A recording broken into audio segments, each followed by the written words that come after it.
허환구의 라디오 오늘. 여러분 안녕하십니까, 허환구입니다. 체육계의 오래된 악습이죠. 선수 폭행이 아직도 사라지지 않고 있습니다.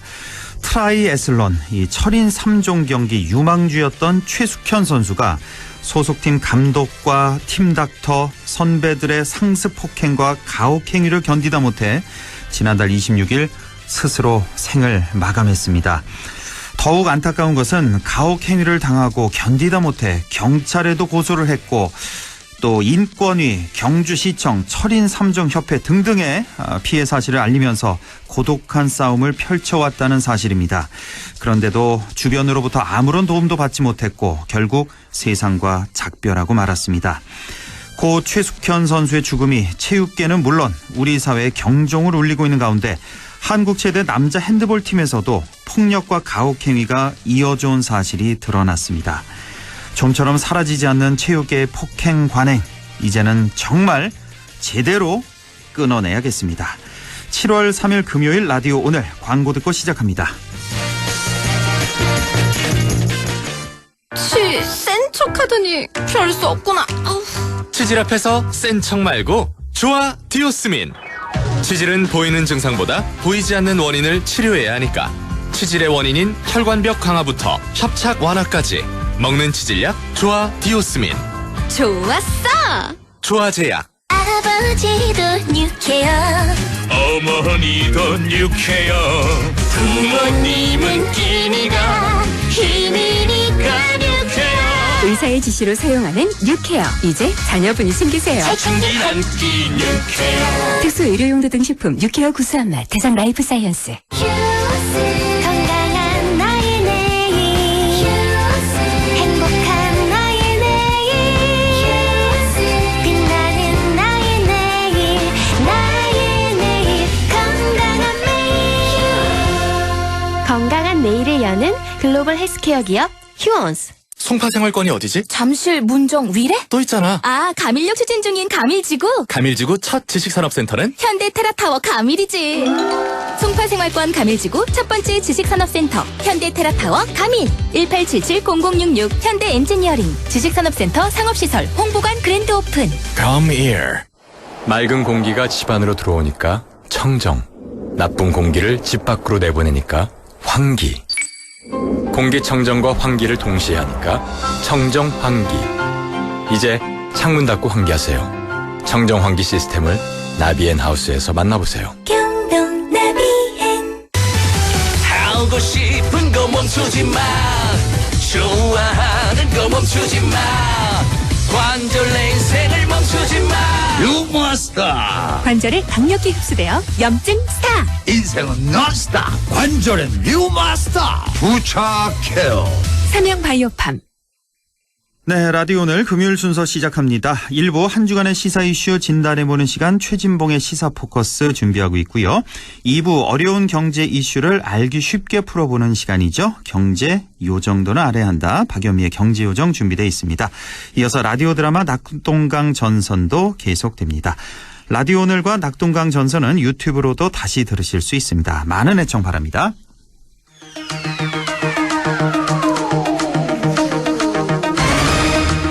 네, 시사 포커스 시작합니다. 오늘도 성공회대 신문방송학과 최진봉 교수와 함께합니다. 교수님 안녕하십니까?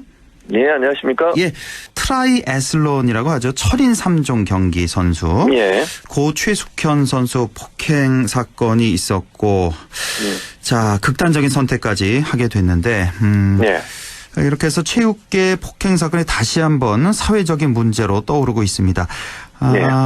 최숙현 선수가 목숨을 끊기 전에 수차례 가혹행위 사실을 여러 곳에 알렸습니다. 뭐 국가인권위에도 알렸고 대한체육회 그리고 경주시청에도 알렸고 경찰 고소까지 한 걸로 이렇게 드러나고 있는데 그 대한철인 3종 협회까지. 그런데 이렇게 여러 곳에 다 신고를 하고 다 묵살 당한 거죠, 그러니까. 예, 그런 거죠. 네, 뭐 맞습니다. 녹취록 다들 들어보셨을 텐데 이 폭행 당사자들뿐만 아니라 이건 사회 전반적으로 책임이 다 있는 것 같습니다. 네, 그렇습니다. 예. 지금 말씀하신 것처럼 한 군데도 아니고 여러 군데 본인의 이 폭행 피해 사실을 알렸음에도 불구하고 어느 한 군데도 고 최숙현 선수의 목소리에 귀를 기울이지 않았던 것이죠. 예. 제대로 조사도 안 했고요. 또 피해자 중심 조사가 잘 안 이루어져요. 이 체육계의 오래된 관행 중에 하나지 않습니까? 예. 지도자들 맘만 듣고요. 적당히 그냥 예컨대 이런 이제 문제를 제기하면 직접 불러서 중립적인 입장에 조사를 해야 되지 않습니까? 예. 그런데 그런 조사보다는 뭐 서면으로 제출한다거나 아니면 간단히 전화해보고 확인해 본다거나 그러면 뭐 그러니까. 가해자로 지목되는 분들이 다 그거는 오해고 그냥 나는 훈육 차원에서 한 것이고 훈련 차원에서 한 것이지 특별히 폭행한 게 없다 이래버리면 또 넘어가요. 그러니까. 그렇게 되니까 이게 조사가 제대로 안 이루어지고 이런 체육계의 오래된 관행들이 아직도 뿌리 깊게 남아있다.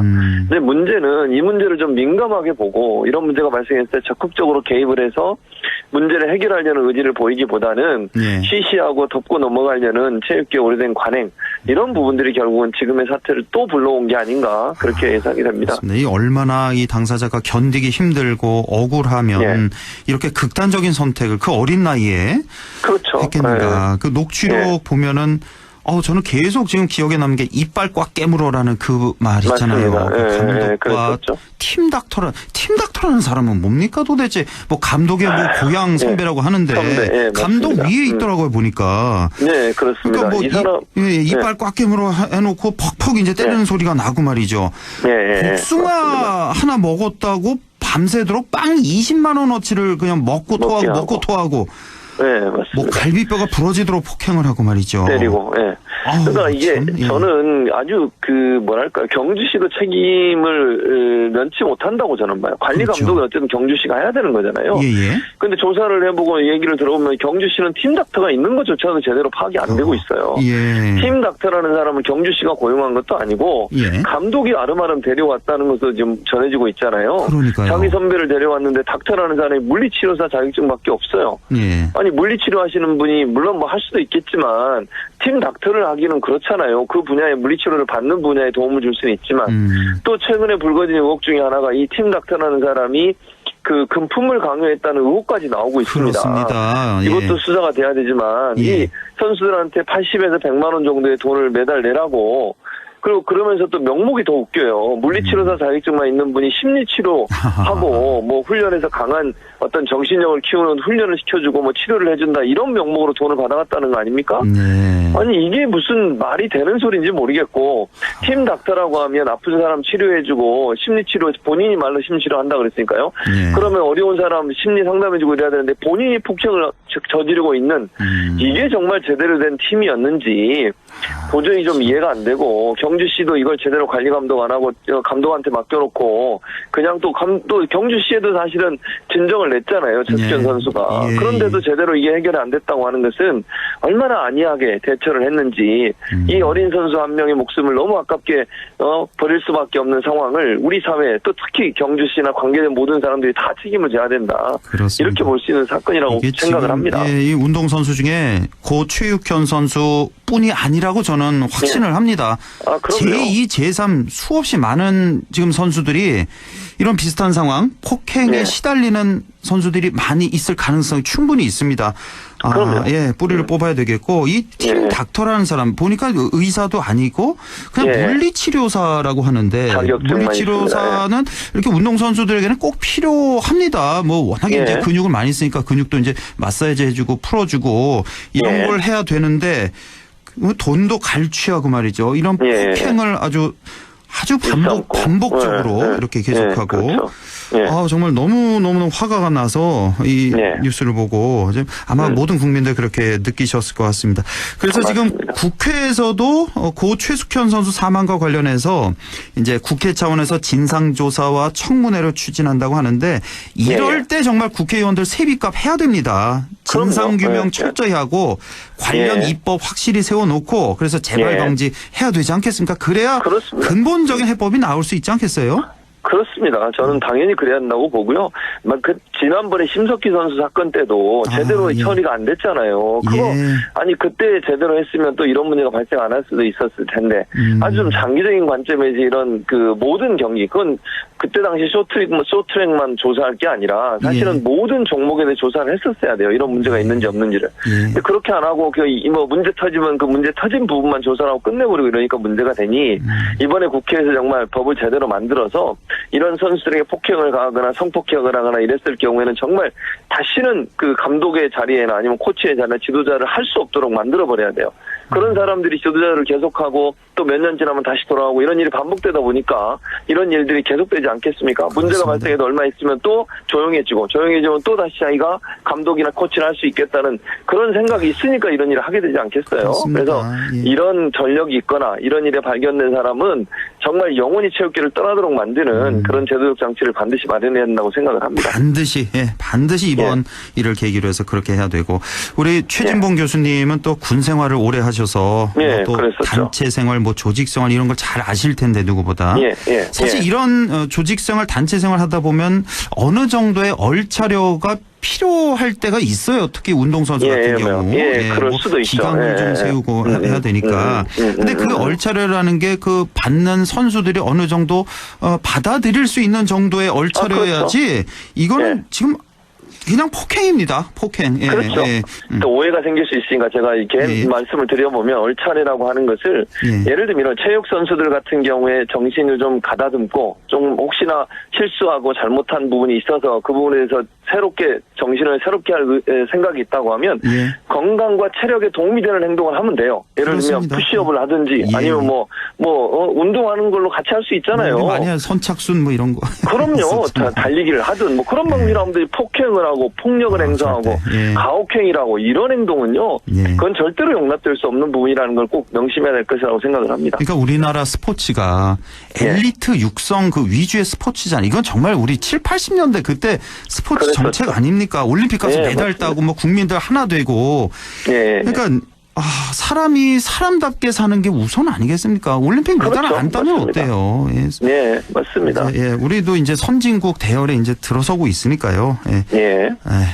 전반적으로 생각을 좀 고쳐 먹어야 될 것 같습니다. 그렇습니다. 자, 검찰 얘기를 좀 안 하고 싶은데 어떻게 매주 하게 되는 것 같습니다. 그러니까요. 계속 하게 되네요. 추미애 장관, 윤석열 검찰총장 갈등 계속되고 있습니다. 급기야 이제 추미애 장관이 수사 지휘권이라는 걸 발동을 했네요. 이게 딱 15년 전에 그 천정배 법무장관이 있을 때 그 당시 검찰총장에게 수사 지휘권을 발동한 적이 딱 한 번 있었다 그러네요. 우리 헌정사에.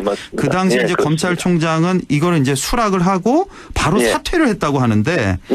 자, 이 수사 지휘권 발동이 어떤 것이 또 어떤 의미가 있는 겁니까? 일단 이게 수사 지휘권은 검찰청법 8조에 명시가 돼 있는데요.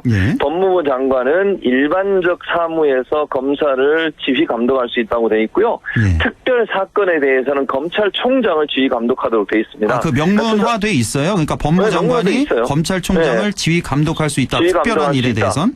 특정한 수사에 대해서. 특정한 수사에 대해서. 특정한 수사에 대해서는 검찰총장만 지휘 감독할 수 있고요. 일반 사무에 대해서는 검사 전반에 대해서 검사 누구든 지휘 감독을 할 수 있는데 이번에는 특별한 사건이거든요. 이거는 왜냐하면 검언 유착이라고 의혹이 울고 있는 사건에 대해서 수사 지휘를 했기 때문에 검찰총장이 수사 지휘를 한 거죠. 검찰총장이 아시는 것처럼 그 채널A 전 기자 지금 해임이 됐으니까요. 전 기자의 그 요청을 받아들여서 수사 전문 자문단이라고 하는 걸 꾸렸습니다. 그 수사 전문 자문단 꾸려서 수사를 지금 중앙지검에서 하고 있는데 그 중앙지검의 사건과 중앙지검의 수사 별개로 수사 자문단을 꾸리기로 했는데 이 법무부 장관이 추미애 법무부 장관 수사 지휘를 통해서 이거를 중지해라라고 지금 수사 지휘를 한 것이고요. 또 하나 두 번째는 검찰총장이 본인의 측근과 연관된 사건이기 때문에 수사에 관여하지 말고 최종적으로 수사 결과만 보고를 받아라 이렇게 지휘를 한 겁니다. 두 가지가 들어가 있는데요. 그러니까 수사 전문 자문단을 중지하라고 지시를 한 거고 두 번째는 검찰총장이 이 사건에 개입하지 말고 수사 결과만 보고를 받도록 하라. 이렇게 두 가지가 들어가 있는 것이죠. 그러니까 윤 총장이 전문 수사 자문단을 통해서 검언유착 사건 이 조사에 개입할 예, 수도 있으니까 개입하는 거. 워낙에 또 예, 측근이니까 맞습니다. 한동훈 검사장이. 네, 그렇죠. 네, 맞습니다. 그러니까 이제 네. 전문 수사 자문단 이거를 이제 중단을 하고 독립적인 예. 수사를 보장하라 뭐 이런 네, 내용이군요. 그렇죠. 그러니까. 네, 맞습니다. 그런 그런데 얘기죠. 우리가 네. 뭐 일반 국민들은 잘 모르는 게 당연한데 이 네. 수사 지휘권 발동이라는 게 그러니까 네. 장관이 지휘권을 발동하는 게 이게 검찰총장으로서는 상당히 자존심 상하고 명예가 훼손되고 뭐 이런 건가 봐요. 뭐 나아가서 윤 총장 그렇죠. 자진 사퇴 압력으로까지 해석이 되나 봐요.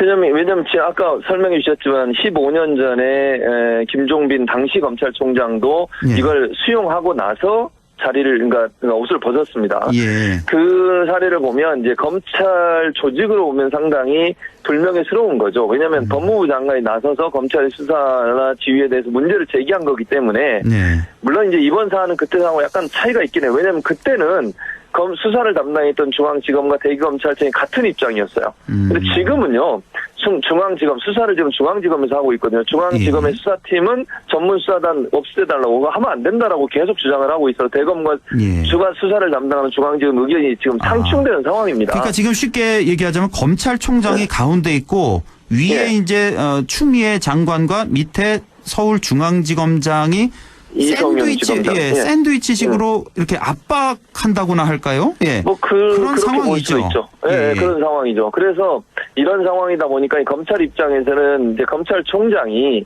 어쨌든 그 법무부 장관의 수사 지휘를 받는다고 하는 것이 검찰 입장에서 자존심 상하는 일이죠. 그러니까 일반적으로 이제 수사권이 발동이 되면 지휘권이 발동이 되면 이제 옷을 벗었던 게 이제 첫 번째 사례였죠. 예. 그런데 이제 이번 사안 같은 경우에 그럼 과연 윤석열 총장이 과연 자리에서 물러날 거냐 스스로 그거는 약간 아직은 의문인 것 같아요. 아직은. 그러니까 왜냐하면 아까도 말씀드린 것처럼 사안이 약간 좀 다를 수 있다. 즉 중앙지검과 대검이 의견이 다르고 충돌되고 있는 상황이기 때문에 또 여론의 추이를 많이 볼 것 같고요. 그래서 당장 물러나지는 않을 가능성이 저는 높다고 보고 다만 수사 지휘권을 수용하느냐 안 하느냐에 따라서 상당히 큰 파장이 올 거라고 저는 봅니다.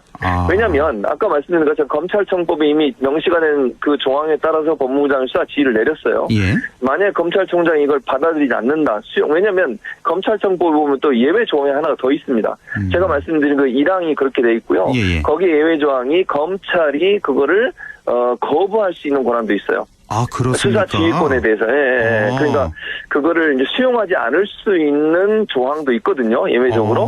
예. 이제 그랬을 경우에 그러면 이제 논란이 좀 심해지죠. 왜냐하면 수사 지휘권은 법무부 장관이 내린 것인데 어떤 상관에 대한 어떤 그 불복 이렇게 받아들일 수 있어서 예. 그렇게 되면 이제 여당 입장에서는 이제 검찰총장이 기강을 그러니까 공직기강 완전히 무너뜨렸다. 또 법무부 장관에 대한 항명이다.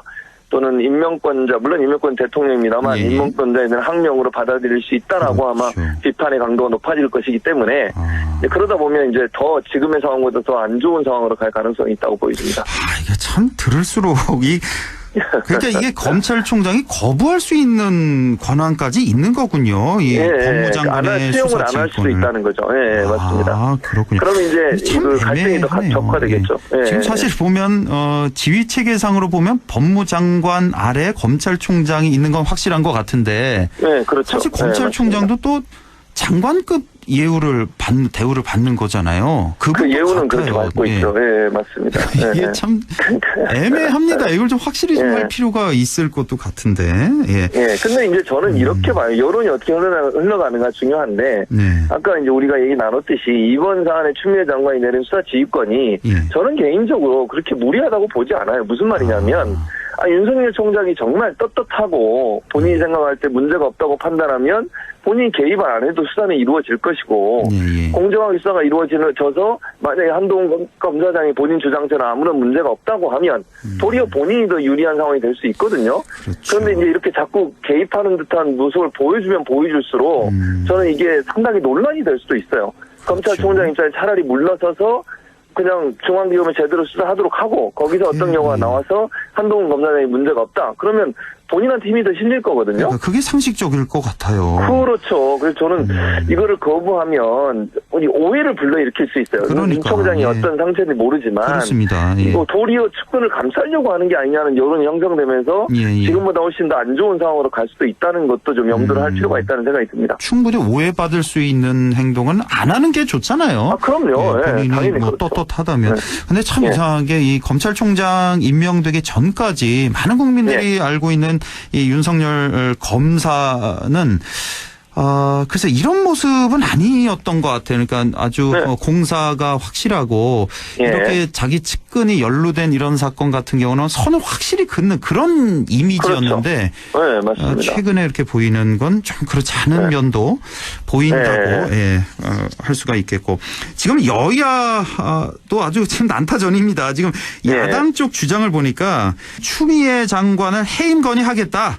안 되면 탄핵까지 추진하겠다 이렇게 나서고 있는 상황이고 여당 주장을 보니까 지금 윤 총장을 공격하는 분들이 상당히 많습니다. 뭐 장모, 부인 또 측근들에게만 너무 관대한 거 아니냐. 그리고 이 법무장관 지휘권 발동에 대해서 부하 직원들과 그 밑에 검사장들과 수용할지 말지 여부를 논의한다는 거 이거 너무 오만한 자세 아니냐 뭐 이런 공격 여야의 똑같이 대리전이죠. 지금 그런 거죠. 하고 있습니다. 근데 제가 볼 때는 뭐 이제 탄핵은 어렵고요. 왜냐하면 의석 구조상 그게 어려워요. 지금 이제 정치적으로 해임 건의안을 낼 수는 있겠죠. 그 뭐 발의 어떻게 되든 안 되든. 그래서 그거는 이제 정치적으로 이렇게 할 수는 있지만 실현될 가능성은 낮다고 보여지고요. 이제 중요한 건 여론이 어떻게 흐르느냐고 보는데 그렇겠네요. 결정적으로 그 박상기 전 법무부 장관 인터뷰가 맞아요, 참. 나온 게 있습니다. 예. 그 부분이 상당히 또 파장을 불러오고 있거든요. 그러니까요. 박상기 법무부 장관의 인터뷰 내용을 한마디로 요약해서 말씀드리면 윤 총장이 조국 전 장관 청문회를 시작하자마자 낙마를 시키려고 했다라고 하는 내용이 주 내용이에요. 그게 이제 작년 8월경이었어요. 8월 27일 청문회 할 때. 일이죠. 그러니까 이제 직접 만났는데 윤 총장이 아예 조국 장관은 전 장관은 안 된다는 생각을 갖고 낙마를 시키려는 의도를 가지고 그러니까요. 이 수사를 했다라고 하는 그런 진술이에요 지금. 그래서 그 당시에 증언이에요. 깜짝 놀랐다 이거죠. 그러니까 박상기 당시 그러면 장관이. 이거는 이제 또 논란이 될 수 있거든요. 윤 총장이 만약 그런 식으로 수사를 했다면 검사가 그런 식으로 수사를 하면 안 되는 거잖아요. 중립적인 시각에서 어떤 선입견이나 의사를 가지지 않고 그리고 수사를 해야 되는데 뭔가 조국 전 장관에 대해서 낙마를 목적으로 해서 수사를 진행했다고 하면 그거는 검찰의 중립성을 잃는 그런 행동이기 때문에 물론 이거는 또 윤 총장은 그렇게 얘기를 안 하고 있어서 제가 어느 주장이 맞다고 제가 단정적으로 말씀드릴 수는 없지만 증언이 나오면서 새로운 어떤 그 여론이 영향을 받을 수 있는 구도가 형성됐다고는 볼 수 있을 것 같습니다. 알겠습니다. 자, 오늘 말씀 여기까지 듣죠. 성공회대 최진봉 교수와 함께했습니다. 고맙습니다. 감사합니다. 네, 라디오는 잠시 후 2부에서 뵙겠습니다.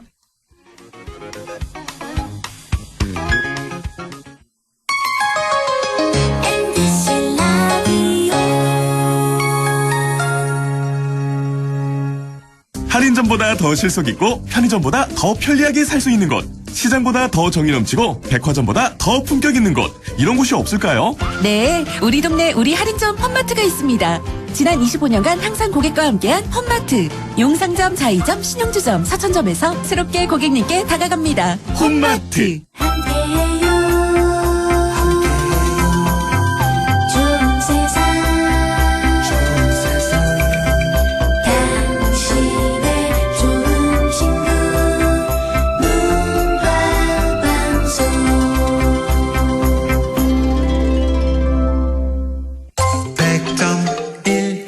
라디오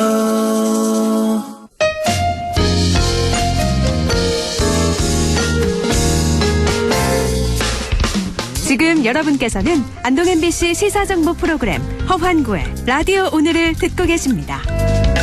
저는 사생결담 강재입니다.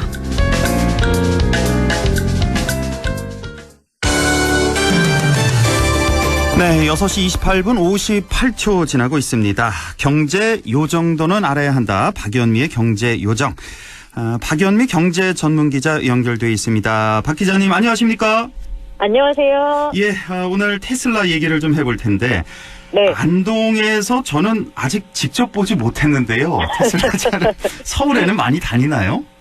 서울에는 제법 늘었습니다. 그리고 그래요? 올해 들어서 그 한국 시장에서 테슬라가 꽤 장사를 잘했거든요. 다른 완성차 회사들과는 상당히 표정이 달랐습니다. 그렇군요. 이 미국의 전기차 회사 테슬라 투자하시는 분들 사이에서는 이게 $1,000 넘었다 그래서 천슬라라고 불리는 이 테슬라 네. 시가총액이 일본 도요타를 넘어섰다고요? 네, 종전까지는 글로벌 자동차 1위, 그러니까 시가총액 기준으로 세계에서 가장 비싼 자동차 기업은 일본의 도요타였는데요. 예.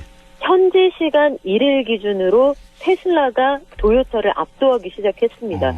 원래 10년 전에 미국 시장에 테슬라가 등장했을 때는 시가총액이 1조 5,600억 원에 불과했거든요. 예. 그런데 현지 시간 1일 기준으로는 251조 원 수준까지 늘었습니다.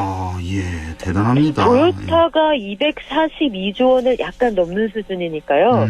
이게 사실은 숫자로도 굉장히 큰 의미가 있지만 네. 이제 자동차 시장에서 정말 제조업으로서의 자동차의 시대, 그리고 내연기관 자동차의 시대는 저물어가는 게 아닌가, 이걸 상징적으로 보여주는 사건이기도 합니다. 그렇군요. 상장 10년 만에, 창업 17년 만에, 처음에 상장될 때는 한 주에 $17 선이었는데 이게 이제 $1,000를 넘어선 거예요. 그렇습니다. 참 10년 만에 60배. 예. 이 당시에 산 분들이 아직도 갖고 있을까요? 모르겠는데 10년 만에 60배 수익을 일단은 봤습니다만, 자, 역시 주가는 현재보다는 미래 가치인 것 같습니다. 실적만 따지고 보면요, 지금 토요타랑 테슬라는 실적은 비교가 안 되는 수준이잖아요. 그렇죠. 지난해만 딱 놓고 봐도 도요타가 훨씬 장사를 잘했습니다. 예. 일단 그 실적을 보면 지난해 테슬라는 1조 원 적자를 봤거든요. 적자를 봤어요? 테슬라가? 네, 돈을 남기기는커녕 1조 원 적자였고요. 예. 그 전 세계 판매한 자동차 대수도 37만 대에 그쳤습니다. 1년 동안에요? 네, 37만 대? 많지가 100만 대도 않네요. 못 팔았다는 얘기잖아요. 예. 그런데 반면에 도요타가 전 세계에 판매한 자동차의 대수는 1,000만 대를 약간 넘어서고요. 예, 대단하네요. 그리고 벌어들인 돈 역시 27조 원 수준이니까 사실 장부상으로 놓고 보면 그 주식 시장에서 도요타의 가치가 훨씬 높아야 우리가 기존에 생각했던 상식에 부합하잖아요. 예. 그런데 이 근본적인 차이는 테슬라가 이제 더 이상 그 자동차를 만드는 회사가 아니라 자동차를 통해서 정보를 수집하고 이걸 빅데이터화해서 앞으로 무인 자동차 시장을 열어가는 IT 회사다. 여기에 사람들이 가능성을 보고 있는 것 같습니다. 그렇군요. 미래. 네.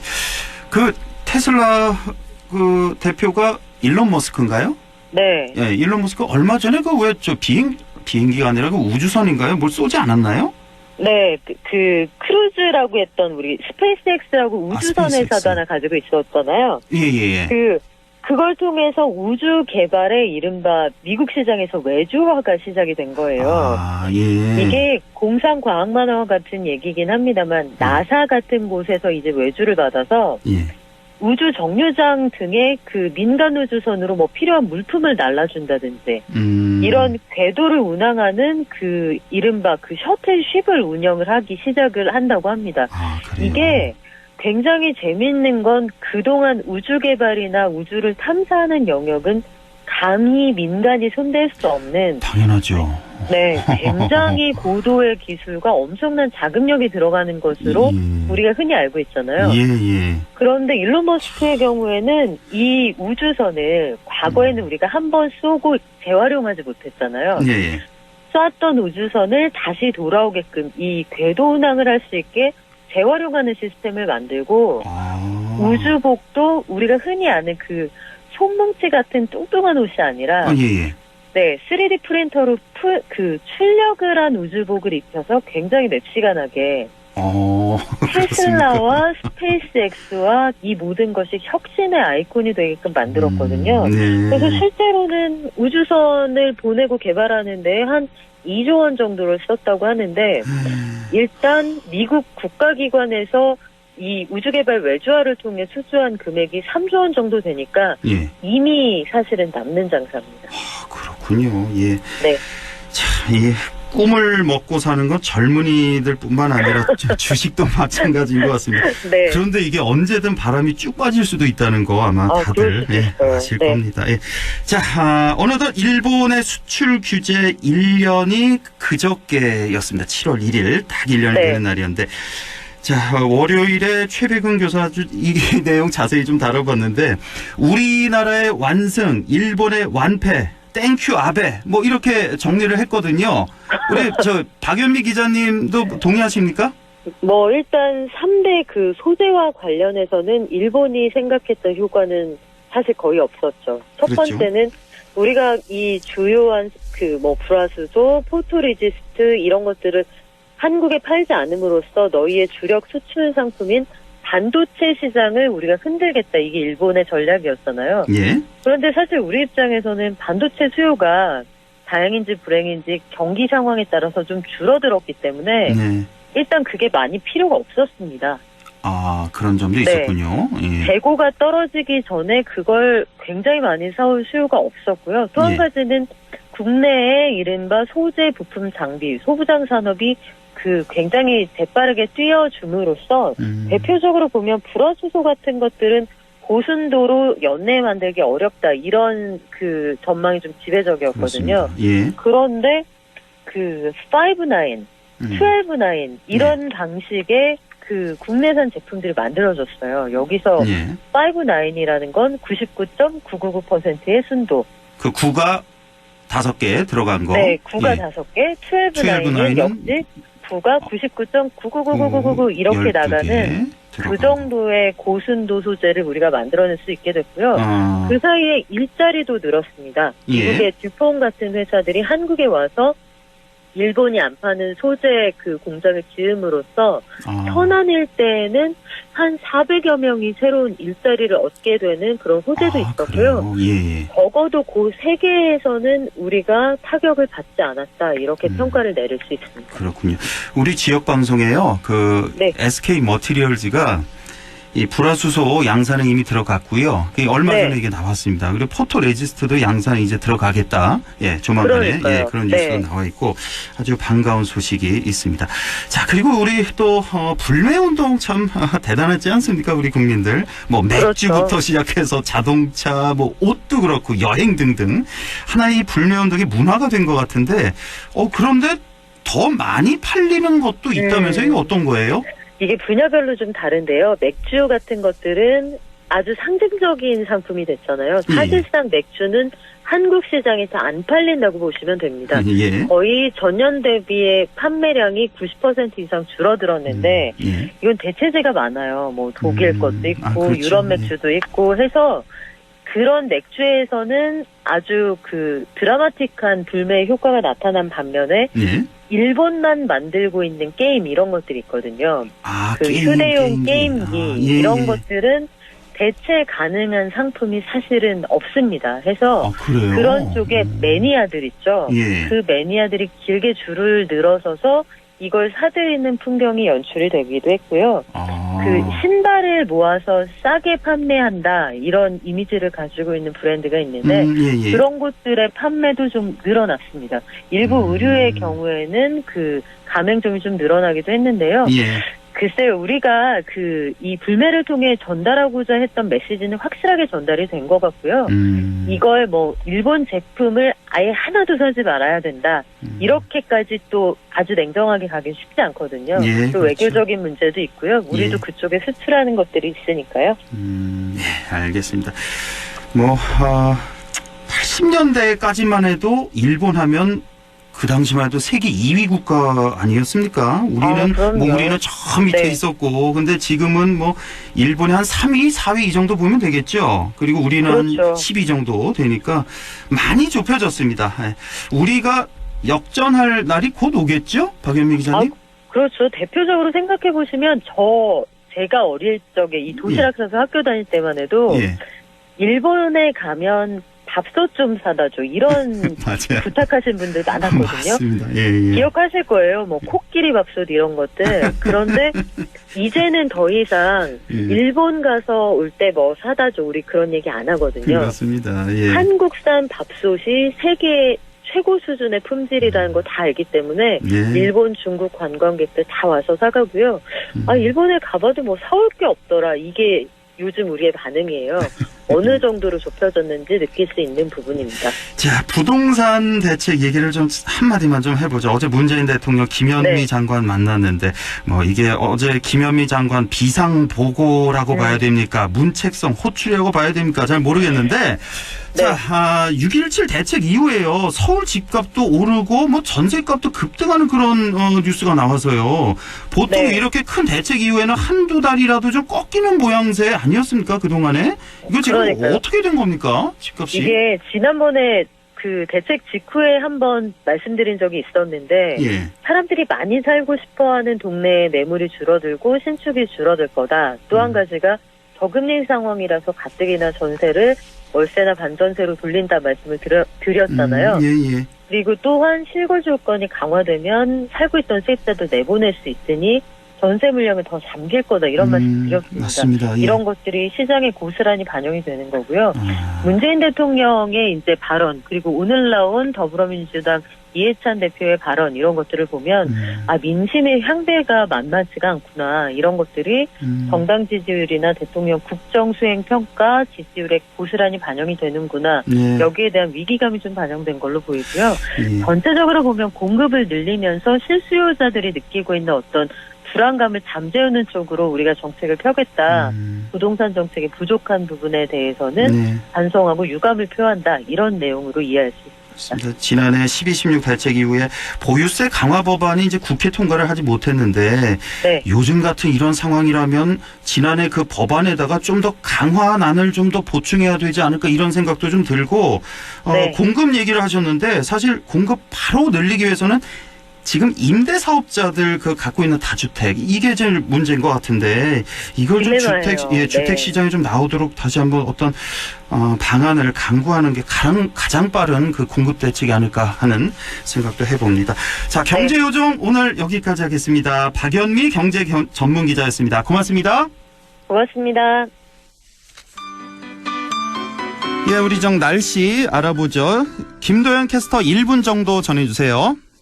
네, 오늘 장마전선이 잠시 또 올라왔습니다. 어제보다 구름의 두께가 두꺼워지고요. 또 우리나라에 자리하던 고기압이 동쪽으로 이동하면서 남쪽에 장마전선이 반짝 북상을 한 건데요. 오늘 하루만 장마비가 잠깐 내리겠습니다. 비의 지속 시간이 길진 않고 양도 5에서 20mm가량 많지 않아서 내일 해가 뜨기 전에 대부분 지역이 그치겠습니다. 다만 주말인 내일은 뚜렷한 비 소식 없이 구름만 가끔 지나는 정도입니다. 일요일부터는 장마전선이 올라오기 시작하겠는데요. 우리 지역은 화요일부터 토요일까지 길게 다음 주는 거의 내내 비가 내린다고 보시면 되겠습니다. 내일 기온은 아침이 17도, 한낮은 26도까지 오르겠습니다. 예천 현재 기온은 어제 이 시간보다 5도 낮은 21도, 체감온도 21도, 습도는 72%입니다. 날씨였습니다.